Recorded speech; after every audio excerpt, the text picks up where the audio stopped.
reason that there's bear in their names, it's because they are capable of standing up using their two hind legs. And ipapakita yan ni Uno this afternoon. Therefore, now, Uno, are you ready to stand up? Up, up, up, Uno boy. Now, Uno, up, up, up. Alright, Uno, may naamoy si Uno. Now, Uno, let's just wait for Uno lang po, okay? Now, Uno. Up, up, up, boy. Up, up, up. Up, up. Up. Ayan, may naaamoy nga si Uno. Now, Uno, up, up, up. Ayan. There you go, ladies and gentlemen. That is your two hind legs. So, thank you so much, Uno. And guys, by the way, Palawan Bearcats are omnivores nga po pala. So, kumakain sila ng prutas, gulay, at karne. Na kuya, anong pinapakain natin kay Uno?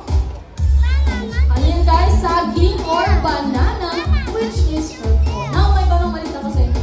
Anong tawag sa mga hayop ang kumakain lang ng prutas? Ano? Frugivore? Actually, close enough. So, tuturuan ko na lang po kayo. The answer is frugivores. Naku, nakikinig kayo? Ano yun? Frugivores. And frugi meaning fruits, and vores or vores meaning eater. Frugivores. And thank you so much po. Yes! That is so nice. Michael Jackson Atlas boy. And there you go. Thank you so much. At dahil nga multi-talented star si Apollo, let's see some of his acting skills. Now, Apollo boy, what do we do if we see a predator? Kala may agil ang patay. Ang best actor na kay Apollo, that's their natural behavior po, no? So, nagpapatay-patayan po sila to fool the predators. And one more time, now Apollo, what do we do if we see a predator? Talakbakan po at happens si Apollo. Ayun na, dahil na artist tayo si Apollo, let's do some quick interview session. Apollo, kasubok ka ng maayos po. Okay? Look at Kuya Edsel. Look at Kuya Edsel, the very good looking. Is he handsome? Pogi ba si Kuya Edsel, Apollo? Yes.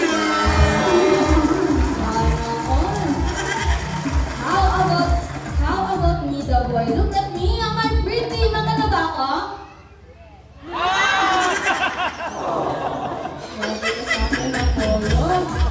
And syempre, agad na kasi Apollo kay Kuya Edsel dahil personal trainer niyo po si Kuya Edsel. Ayan, let's take it sa mga audience na lang. Ito si Sir Dora ng Kabulak. Ayan sila dyan sa first seat. Now, Apollo, look at them. Are they pretty and handsome? Pogi ba ang maganda sila? Oh! Apollo ang moves. Ayan, nandito naman. How about them, Apollo? Look at them. Are they pretty and handsome? Maganda ang pogi ba sila? Oh! Ayan, syempre yung mga ubarak. So, at boy. And one shot. That is idle back and pitching action to. So in the front, so in the back, allow them to grab item. So much to boy. Kaliwa, kanan, and babag. Si Barak po ay napaka-sweet din. Now, Barak, can you give Kuya Richie a kiss? Kiss daw kay Kuya Richie din. Isa ka lang, Kuya. Isa ka daw.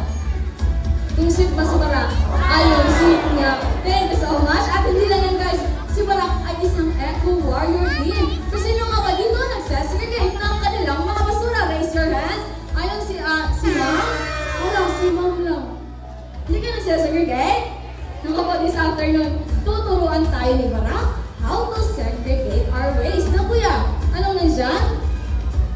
We have our biodegradable bin, ang ating basurahan, nananabulok, and of course, we have the non-biodegradable bin. And check niya ni Barak.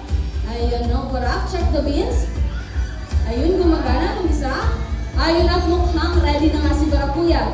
At the count of 3, lapag ang basura. 1, 2, 3, and go! Una, kukunin ni Barak is a piece of plastic that is gonna go to non-biodegradable